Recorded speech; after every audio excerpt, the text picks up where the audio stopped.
আজ থেকে শুরু করছি একটি নতুন গল্প, কাবুলিওয়ালার বাঙালি বউ সুস্মিতা বন্দ্যোপাধ্যায়। আজ প্রথম পর্ব। অন্য সব দিনের চেয়ে আজ যেন শীতটা একটু বেশি। রাত কত কে জানে, অন্ধকারে দেয়াল ঘড়িটা দেখাই যাচ্ছে না। তাড়াতাড়ি রাতটা শেষ হলে যেন বাঁচা যায়। জানলা ভিতর থেকে মোটা কাগজ দেওয়া, বাইরের দিক থেকেও প্লাস্টিক দিয়ে পুরো জানলাটা ঢাকা। ঘরের দরজায় মোটা কম্বল ঝোলানো। এত কিছু সত্ত্বেও একটা কনকনে ঠান্ডা হাওয়া কোথা থেকে যে আসছে ঠিক বুঝে উঠতে পারছি না। মোটা একটা লেপ গায়ে দিয়েছি, তার উপর ভেড়ার লোমের গরম কাঁথা চাপিয়েছি, তবুও শীত আজ চেপে ধরেছে। যত ঠান্ডাই লাগুক, মাঝরাতে তো আর উঠে বসে থাকা যায় না। তাই আপাদমস্তক মুড়ি দিয়ে পাশ ফিরে শুয়ে আছি। বাইরে বরফ জমেছে। গতকাল থেকে টানা তুষারপাত, কখনো থামছে, কখনো ঝিরঝিরে বৃষ্টির মতো তুষার পড়ছে। 6 বছর হয়ে গেল আমি আফগানিস্তানে। এখানে আমার শ্বশুর বাড়ি। দেশে ফেরার ইচ্ছেটাকে মনের ভেতর দমিয়ে রেখে পড়ে আছি এই অচেনা রুক্ষ পাহাড়ি দেশে, কারণ এরা আমাকে বন্দি করেছে। তবে বন্দি করার যে আভিধানিক অর্থ, ঠিক সেই অর্থে এখানে কাউকে বন্দি করার দরকারই হয় না। এদেশে মহিলারা একা এক পাও যেতে পারে না। সব জায়গাতেই তালিবান প্রহরীদের কড়া নজর। তাছাড়া গাড়ি পাবো কোথায়? আর কাবুলে সব অ্যাম্বাসিই তো বন্ধ। কিংবা যদি খোলাও থাকে, যুদ্ধের তাণ্ডব থেকে বেঁচে পড়তে অ্যাম্বাসি পর্যন্ত পৌঁছানো আর দুর্গম হিমালয় পেরোনো দুটো একই ব্যাপার। সত্যি কথা বলতে কি, কোনো মহিলা চেষ্টা করলে হয়তো হিমালয় পেরোতে পারবে, কিন্তু এই দেশে কোনো মহিলার পক্ষে বাড়ির চৌকাঠ পেরানো প্রায় অসম্ভব। কাবুল শহর থেকে আমার শ্বশুরবাড়ি পুরো 18 ঘন্টার রাস্তা। 1988 জুলাইয়ের প্রথম সপ্তাহে আমি এবং আমার স্বামী জামবাজ খানের সঙ্গে কলকাতা থেকে কাবুলের মাটিতে প্রথম পা রাখি।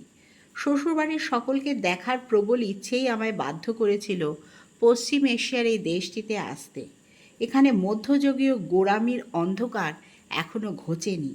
তখন তো জানতাম না যে এটা এমনই একটা দেশ, এই দেশে ঢোকার রাস্তা আছে কিন্তু বেরোবার পথ নেই। আমি যখন এখানে এসেছিলাম তখন গোটা কাবুল শহর জুড়ে সদর্পে টহল দিয়ে বেড়াচ্ছে রাশিয়ান সৈন্য। আর শুনেছি সেই সময় 18 থেকে 38 বছর বয়সের দাড়িওয়ালা কোনো অচেনা যুবকই নাকি গ্রাম থেকে শহরে যেতে পারত না, কারণ রাশিয়ানরা তাদের ধরে কয়েদখানায় ঢুকিয়ে দিত।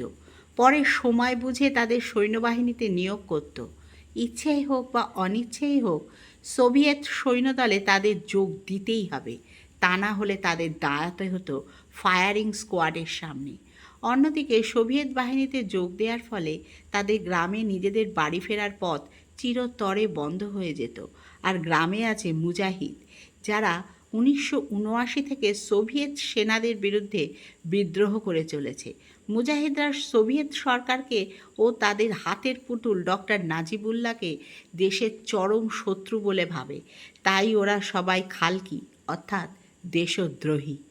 নাজিব নাকি দেশের মন্ত্রীর আসনে বসে দেশকে সোভিয়েতের কাছে তুলে দিচ্ছে, তাই নাজিবপন্থীরা দেশের শত্রু। অন্যদিকে মুজাহিদরা দেশে ইসলামী শাসন কায়েম করতে চাইছে, তাই মুজাহিদ ভক্তরা হলো দেশভক্ত। যে সময় কাবুল শহরের লোকে যেতে ভয় পেত, ঠিক সেই সময় আমি জামবাজের হাত ধরে এ দেশের একেবারে ভেতরে পৌঁছে গেছি। আশ্চর্যের কথা, বজ্র আটুনি ফস্কা গেরোই মতো মুসাফিররা সে সময় শহরে অবাধে চলাফেরা করতে পারত। জামবাজের এক কাকা নাজিবপন্থী খালকি ছিলেন। তিনি কাবুলেই তার পরিবার নিয়ে বাস করতেন।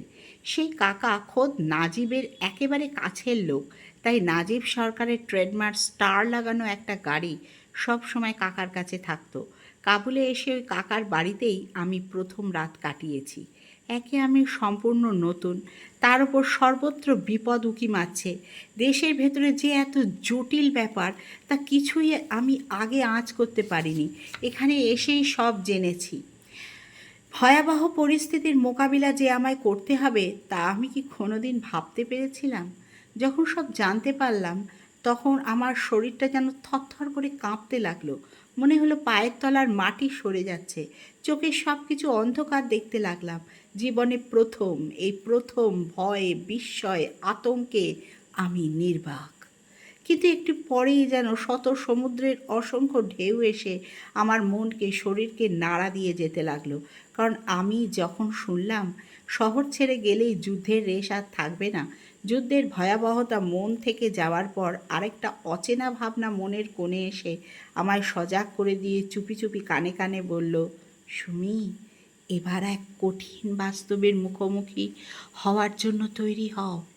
তুমি কি একবারও ভেবেছ যে তুমি সম্পূর্ণ ভিনদেশী? তাই বাঙালি হিন্দু নারী তোমাকে কেমনভাবে গ্রহণ করবে তারা, আর তুমি বা কেমনভাবে স্বীকার করবে তাদের, যাদের দেখার অদম্য ইচ্ছায় তুমি এখানে এসেছ? আশ্চর্য!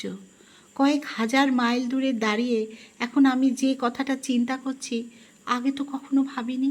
অথচ সব চাইতে জরুরি চিন্তা তো এটাই ছিল। আসলে অঘটনের বিষয় ভাবতে ভাবতে একটা দুর্ঘটনার বৃত্তের মধ্যেই আমি ঘুরে বেড়াচ্ছিলাম।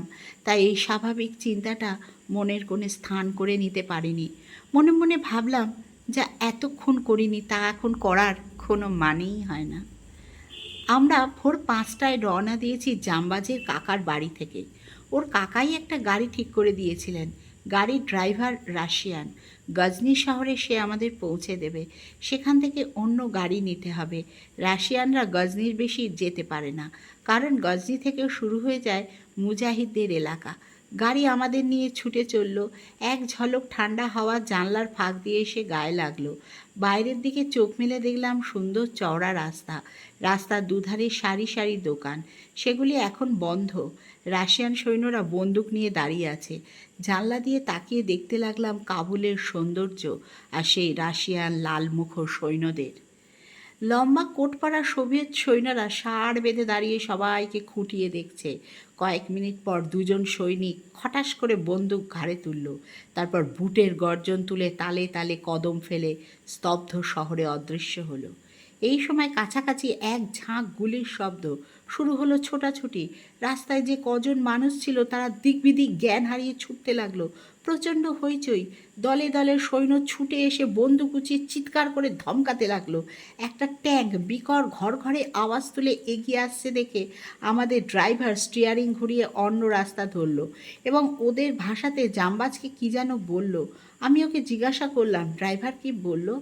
জামবাজ আমাকে জানালো যে ড্রাইভার বলছে শিগগিরই কামান চলবে, রকেট চলবে, গুলি চলবে। তাই ও রাস্তা বদলালো, কারণ আমরা যেদিকে মোড় নিয়েছি সেদিকটা এখন শান্ত। জামবাজের কথা শুনে ভয় আমার হাত পা ঠকঠক করে কাঁপতে লাগলো। দিনের আলোয় ঝকঝক করছে শহর। যুদ্ধের পরোয়ানা না থাকলে শহরটা আরও ভালো লাগতো। হঠাৎ একদল সৈন্য আমাদের গাড়ির সামনে এসে রাস্তা আটকে দাঁড়ালো। গাড়ির পাশ দিয়ে একটা মিলিটারি ট্যাঙ্ক কর্কশ আওয়াজ করে বেরিয়ে গেল। আমাদের ড্রাইভার গাড়ি থেকে নেমে সৈন্যদের সামনে গিয়ে কী যেন বলল। তখন ওরা আমাদের ছাড়পত্র দেখাতে বলল। জামবাজ তাড়াতাড়ি একটা কাগজ বার করে সৈন্যদের হাতে দিল। সৈন্যরা ধীরে ধীরে বানান করে কাগজটা পড়ল। তারপর আমাদের আপাদমস্তক দেখল এবং দেখার পর ছেড়ে দিল। গাড়ি আবার চলতে শুরু করলো। একটু দূরে যাওয়ার পর নজরে পড়ল ডান দিকে রাস্তার ধারে 4-5টা ট্যাঙ্ক দাঁড়িয়ে আছে। খবর পেলেই স্টার্ট দেবে। একটা বেপরোয়া আবহাওয়া চারিদিকে, তার সঙ্গে মৃত্যুর হাতছানি। এখন আমরা শহর ছেড়ে অনেক ভেতরে ঢুকে পড়েছি। এইবার রাস্তা মাঝে মাঝে ভাঙা, এবড়ো খেবড়ো। সৈন্যদের চোখ রাঙানি আর তর্জন গর্জন পেছনে ফেলে রেখে আমরা অনেক দূর এগিয়ে গেছি। চোখে পড়ছে রাস্তার দুধারে অনেকটা ব্যবধানে একটা করে গাছ। আর খানিকটা যাওয়ার পর গাড়ি পাহাড়ি রাস্তা ধরল। কখনো সোজা, কখনো আঁকা বাঁকা, কোথায় উঁচু, কোথাও নিচু। মাঝে মাঝে দু একটা বাড়িও চোখে পড়ছে। অবশ্য বলে না দিলে বুঝতেই পারতাম না ওগুলো বাড়ি। চারদিকে বিশাল পাঁচিল দিয়ে ঘেরা, উঁচুতে 3তলা বাড়ির সমান। চওড়াটা দূর থেকে ঠিক অনুমান করা যাচ্ছে না। ওর মাঝখানে যে ঘর আছে আর তাতে যে মানুষ বসবাস করে তা আমি বিশ্বাসও করতে পারছিলাম না। আমরা যখন গজনি শহরে পৌঁছালাম ঘড়ির কাঁটায় তখন বেলা 12টা। আজকের মতন শেষ করছি প্রথম ভাগ। এরপরে আরম্ভ করব দ্বিতীয় ভাগ। আমার চ্যানেলটি যদি ভালো লাগে, আমার গল্প পাঠ, প্লিজ আমাকে সাবস্ক্রাইব করবেন।